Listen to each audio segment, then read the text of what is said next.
الصلاة خير من النوم.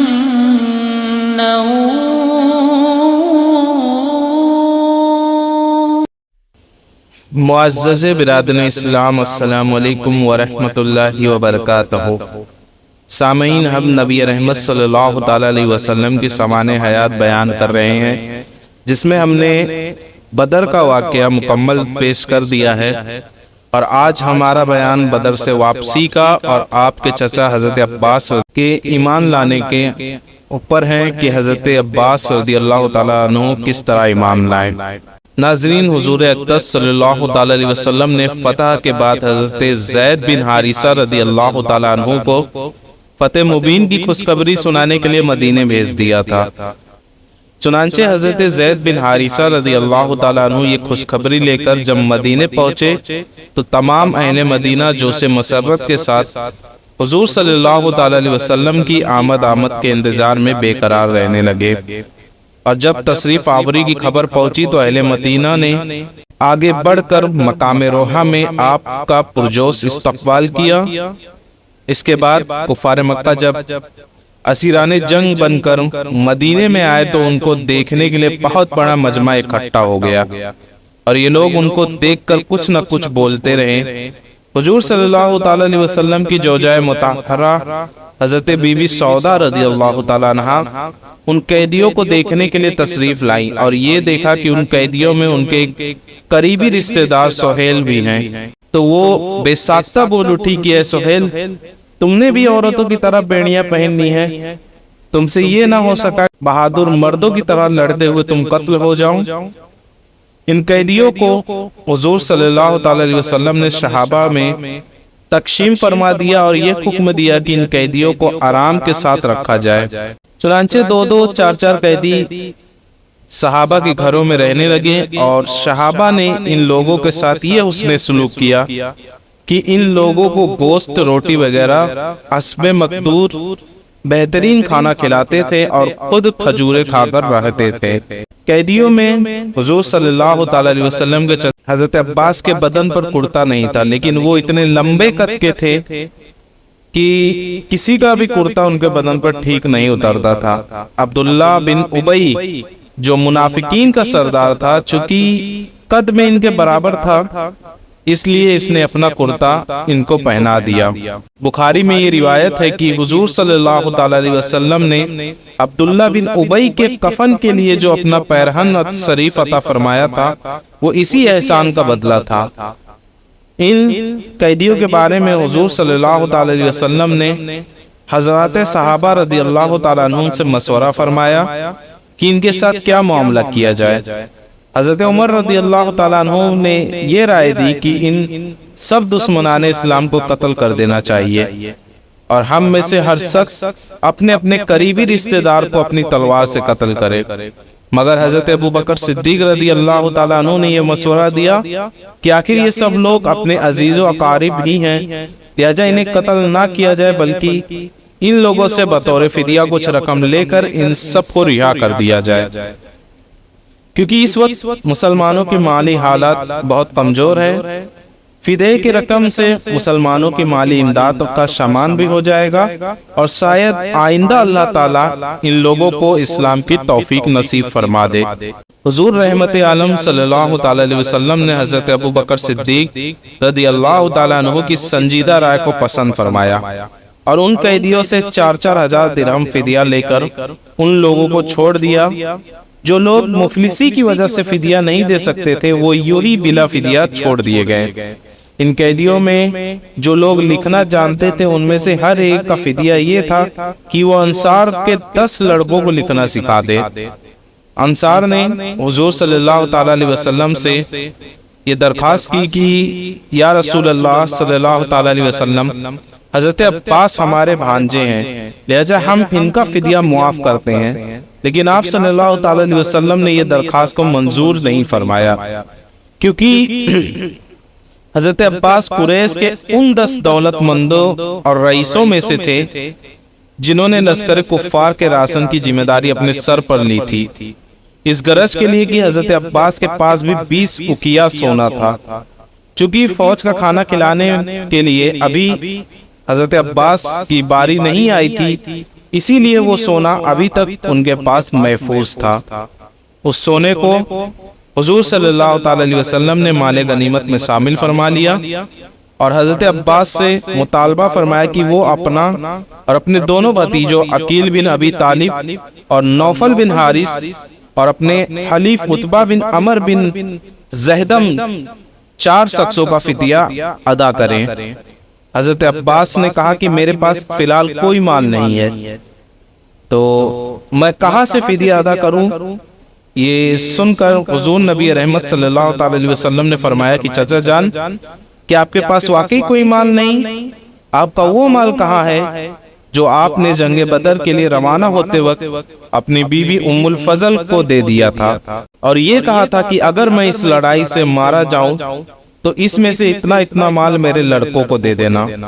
یہ سن کر حضرت عباس نے کہا کہ قسم اس خدا کی جس نے آپ کو حق کے ساتھ بھیجا ہے، آپ یقیناً اللہ کے سچے رسول ہیں، کیونکہ اس مال کا علم میرے اور میرے بیوی ام الفضل کے سوا کسی کو نہیں تھا۔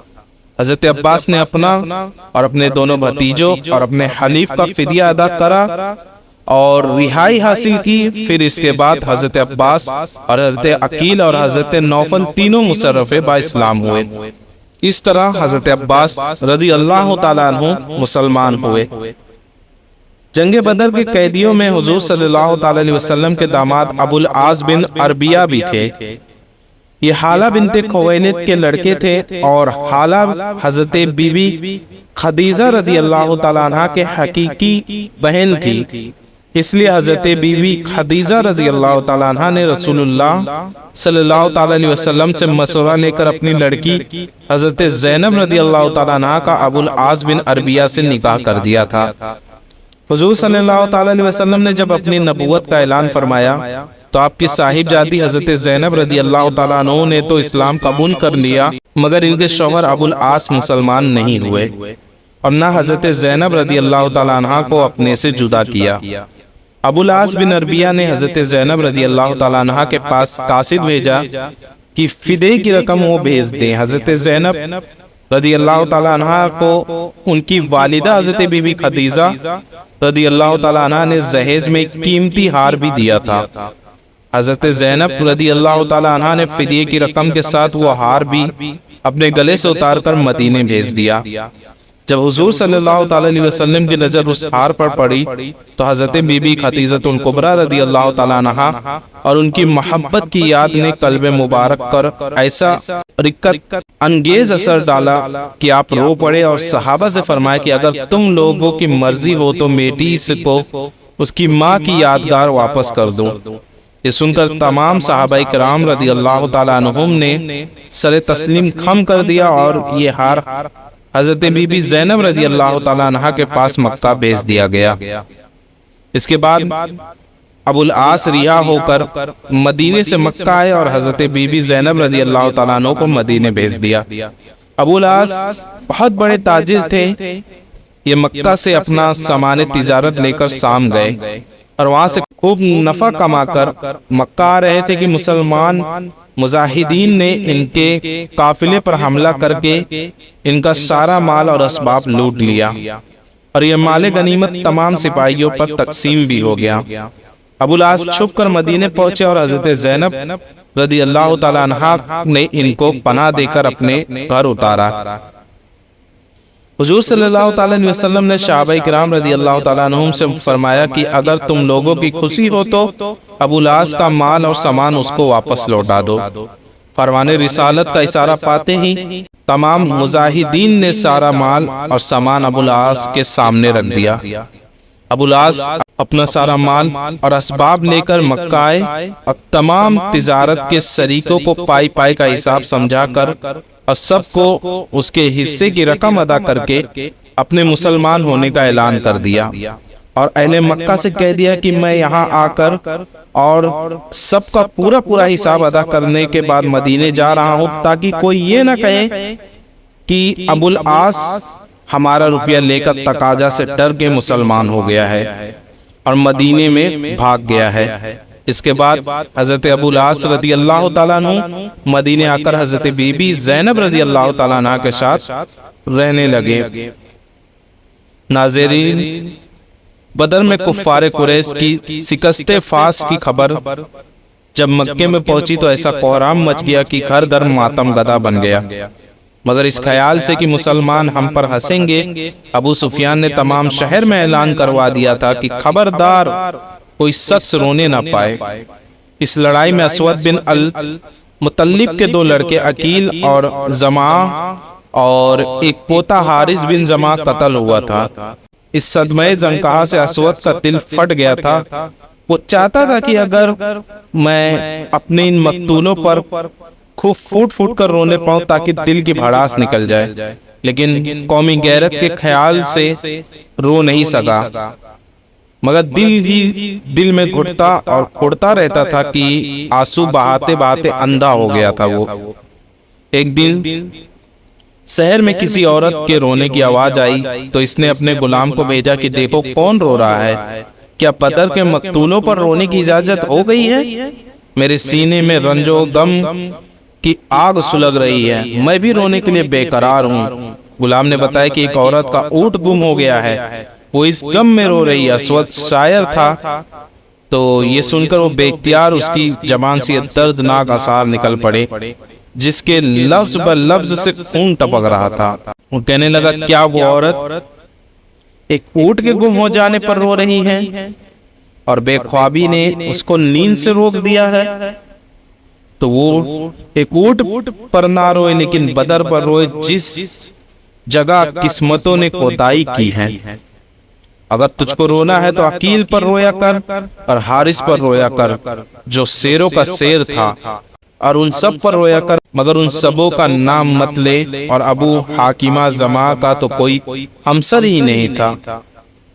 یہ شیر اس کے زبان سے بے ساختہ نکلے۔ اور اس کے بعد ایک دن عمیر اور صفوان دونوں حتیم کعبہ میں بیٹھے ہوئے مقتولین بدر پر آنسو بہا رہے تھے کہ ایک دم صفوان بول اٹھا کہ اے عمیر، میرا باپ اور دوسرے رؤسائے مکہ جس طرح بدر میں قتل ہوئے ان کو یاد کر کے سینے کے دل پاس پاس ہو رہا ہے، اور جب زندگی میں کوئی مزہ باقی نہیں رہ گیا۔ عمیر نے کہا کہ اے صفوان، تم سچ کہتے ہو، میرے سینے میں بھی انتقام کی آگ بھڑک رہی ہے۔ میرے اعزاء اور اقربا بھی بدر میں بے دردی کے ساتھ قتل کیے گئے، اور میرا بیٹا مسلمانوں کی قید میں ہے۔ خدا کی قسم، اگر میں قرض دار نہ ہوتا اور بال بچوں کی فکر سے دوچار نہ ہوتا تو ابھی میں تیز رفتار گھوڑے پر سوار ہو کر مدینے جاتا اور دم زدن میں دھوکے سے محمد صلی اللہ تعالی علیہ وسلم کو قتل کر کے فرار ہو جاتا، معاذ اللہ۔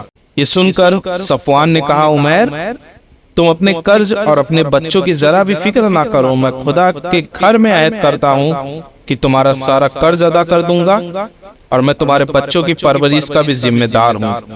اس معاہدے کے بعد عمیر سیدھا گھر آیا اور زہر میں بجھائی ہوئی تلوار لے کر گھوڑے پر سوار ہو گیا۔ جب مدینے میں مسجد نبوی کے قریب پہنچا تو حضرت عمر رضی اللہ تعالیٰ عنہ نے اس کو پکڑ لیا اور اس کا گلا دبائے اور گردن پکڑے ہوئے دربار رسالت میں لے گئے۔ حضور صلی اللہ تعالیٰ علیہ وسلم نے پوچھا کہ عمیر کس ارادے سے آئے ہو؟ جواب دیا کہ اپنے بیٹے کو چھڑانے کے لیے میں آیا ہوں۔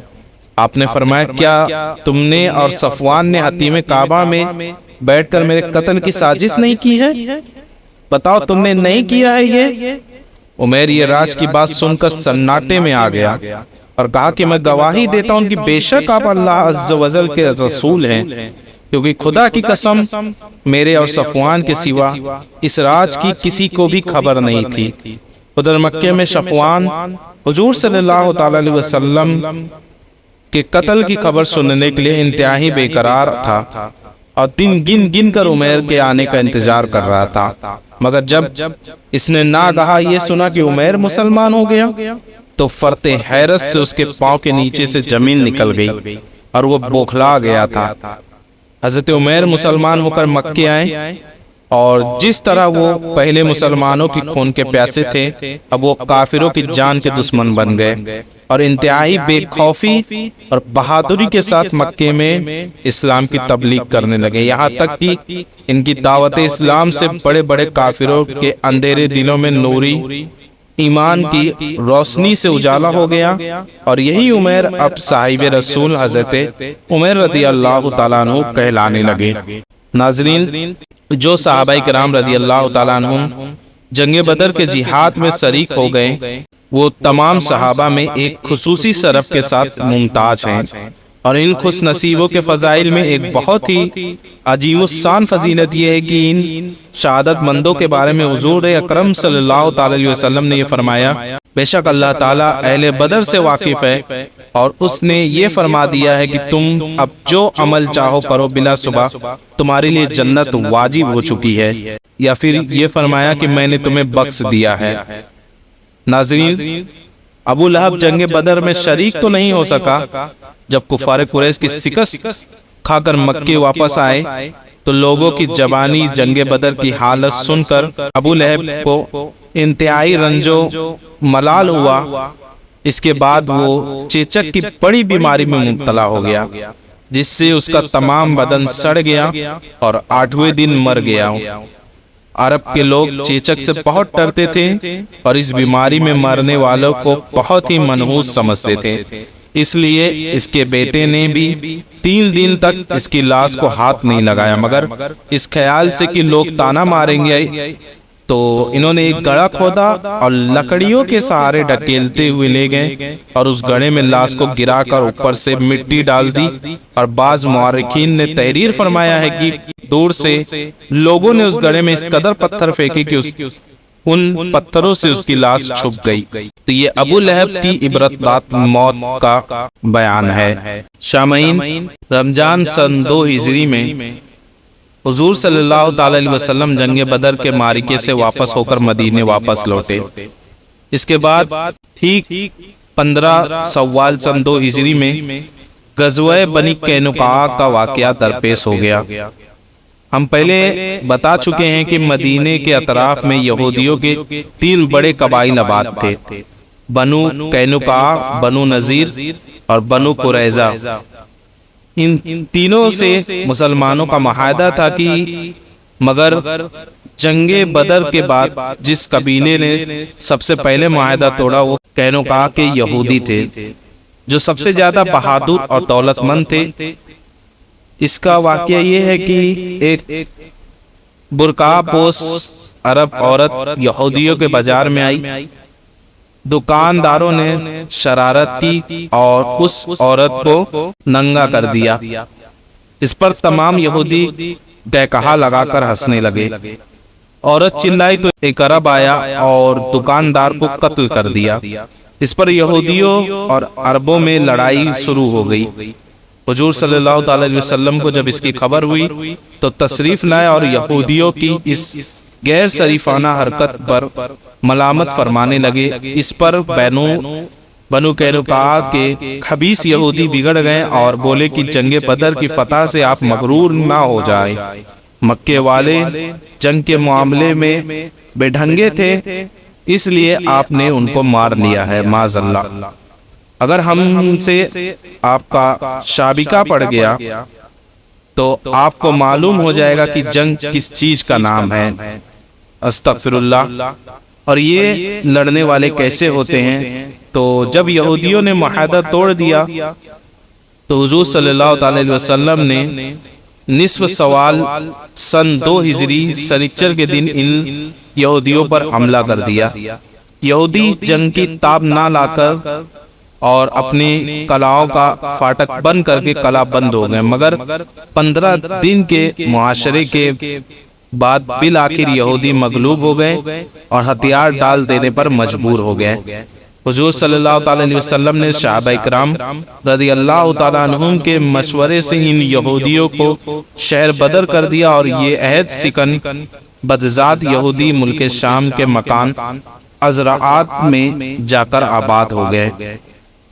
سامعین، یہ ہم بتا چکے ہیں کہ جنگ بدر کے بعد مکے کے ہر گھر میں سرداران قریش کے قتل ہو جانے کا ماتم برپا تھا، اور اپنے مقتولوں کا بدلہ لینے کے لیے مکے کا بچہ بچہ مضطرب اور بے قرار تھا۔ چنانچہ غزوہ سبیق اور غزوہ احد وغیرہ کی لڑائیاں مکہ والوں کی اسی جوش سے انتقام کا نتیجہ تھا۔ عتبہ اور ابو جہل کے قتل ہو جانے کے بعد اب قریش کا سردار اعظم ابو سفیان تھا، اور اس منصب کا سب سے بڑا کام غزوہ بدر کا انتقام تھا۔ چنانچہ ابو سفیان نے قسم کھا لی کہ جب تک بدر کے مقتولوں کا مسلمانوں سے بدلہ نہ لوں گا، نہ غسل جنابت کروں گا، نہ سر میں تیل ڈالوں گا۔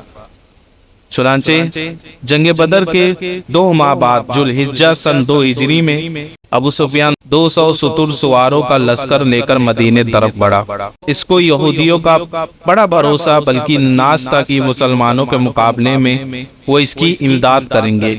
اسی امید پر ابو سفیان پہلے وہی بن اقطب یہودی کے پاس گیا، مگر اس نے دروازہ بھی نہیں کھولا۔ وہاں سے مایوس ہو کر سلام بن مشکم سے ملا، جو قبیلہ بنو نذیر کے یہودیوں کا سردار تھا اور یہود کے تجارتی خزانے کا مینیجر بھی تھا۔ اس نے ابو سفیان کا پرجوش استقبال کیا اور حضور صلی اللہ علیہ وسلم کے تمام جنگی رازوں سے ابو سفیان کو آگاہ کر دیا۔ صبح کو ابو سفیان نے مقام عریس پر حملہ کیا، اور یہ بستی مدینے سے 3 میل کی دوری پر تھی۔ اس حملے میں ابو سفیان نے ایک انصاری صحابی کو، جن کا نام سعد بن عمر رضی اللہ تعالیٰ عنہ تھا، ان کو شہید کر دیا اور کچھ درختوں کو کاٹ ڈالا، اور مسلمانوں کے چند گھروں اور باغات کو آگ لگا کر پھونک دیا۔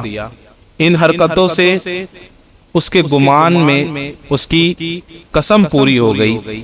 جب حضور اقدس صلی اللہ علیہ وسلم کو اس کی خبر ہوئی تو آپ نے اس کا تعاقب کیا، لیکن ابو سفیان بدر حواس ہو کر اس قدر تیزی سے بھاگا کہ بھاگتے ہوئے اپنا بوجھ ہلکا کرنے کے لیے ستو کی بوریا جو وہ اپنی فوج کے راشن کے لیے لایا تھا پھینکتا وہ چلا گیا، جو مسلمانوں کے ہاتھ لگ گئے۔ عربی زبان میں ستو کو سویق کہتے ہیں، اس لیے اس غزوے کا نام غزوہ سویق پڑ گیا۔ ناظرین، اسی سال سن 2 ہجری میں حضور نبی رحمت صلی اللہ علیہ وسلم کی سب سے پیاری بیٹی حضرت فاطمہ الزہرا رضی اللہ تعالیٰ عنہ کی شادی خانہ آبادی حضرت علی کرم اللہ تعالیٰ وجہ الکریم کے ساتھ ہوئی۔ یہ شادی انتہائی وقار اور سادگی کے ساتھ ہوئی۔ حضور صلی اللہ تعالیٰ علیہ وسلم نے حضرت انس رضی اللہ تعالیٰ عنہ کو حکم دیا کہ وہ حضرت ابو بکر صدیق و عمر اور عثمان و عبد الرحمن بن عوف اور دوسرے چند مہاجرین اور انصار رضی اللہ تعالیٰ عنہم و اجمعین کو مدعو کرے۔ چنانچہ جب صحابہ کرام رضی اللہ تعالیٰ عنہم جمع ہو گئے تو حضور صلی اللہ علیہ وسلم نے خطبہ پڑھا اور نکاح پڑھا دیا۔ شہنشاہ کونین صلی اللہ علیہ وسلم نے شہزادی اسلام حضرت بی بی فاطمہ الزہرا رضی اللہ تعالیٰ عنہ کو جہیز میں جو سامان دیا اس کی فہرست یہ ہے کہ ایک کملی بان کی ایک چارپائی، چمڑے کا گدا جس میں روئی کی جگہ کھجور کی چھال بھری ہوئی تھی، ایک چھاگل، ایک مس، 2 چکیا، 2 مٹی کے گھڑے۔ حضرت حارثہ بن نعمان انصاری رضی اللہ تعالیٰ عنہ نے اپنا ایک مکان حضور صلی اللہ علیہ وسلم کو اس لیے نظر کر دیا کہ اس میں حضرت علی اور حضرت بی بی فاطمہ رضی اللہ تعالیٰ عنہ سکونت فرمائے۔ جب حضرت بی بی فاطمہ رضی اللہ تعالیٰ عنہ رخصت ہو کر نئے گھر میں گئی تو عشاء کی نماز کے بعد حضور صلی اللہ علیہ وسلم تشریف لائیں اور ایک برتن میں پانی طلب فرمایا اور اس میں کلی فرما کر حضرت علی رضی اللہ تعالیٰ عنہ کے سینے اور بازوؤں پر پانی چھڑکا، پھر حضرت فاطمہ رضی اللہ تعالیٰ عنہ کو بلایا اور ان کے سر اور سینے پر بھی پانی چھڑکا، اور پھر یہ دعا فرمائی کہ یا اللہ، میں علی اور فاطمہ اور ان کی اولاد کو تیری پناہ میں دیتا ہوں کہ یہ سب شیطان کے شر سے محفوظ رہیں۔ اسی سال روزہ اور زکوٰۃ کی فرضیت کے احکام نازل ہوئے اور نماز کی طرح روزہ اور زکوٰۃ بھی مسلمانوں پر فرض ہو گئے۔ اسی سال حضور صلی اللہ تعالی علیہ وسلم نے عید الفطر کی نماز جماعت کے ساتھ عیدگاہ میں ادا فرمائی۔ اس سے قبل عید الفطر کی نماز نہیں ہوئی تھی۔ صدقہ فطر ادا کرنے کا حکم بھی اسی سال جاری ہوا۔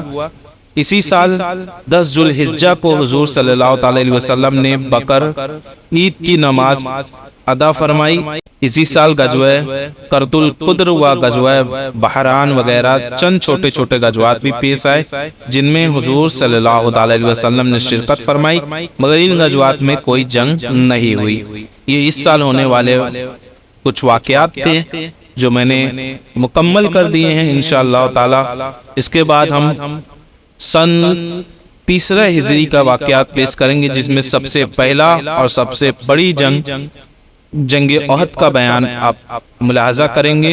انتظار کریے ہمارے اس ویڈیو کا، اور اس ویڈیو میں جو بھی غلطی ہوئی اس پہ میں توبہ کرتا ہوں۔ استغفر اللہ ربی من کل ذنب واتوب الیہ وما علینا الا البلاغ۔ السلام علیکم ورحمۃ اللہ وبرکاتہ۔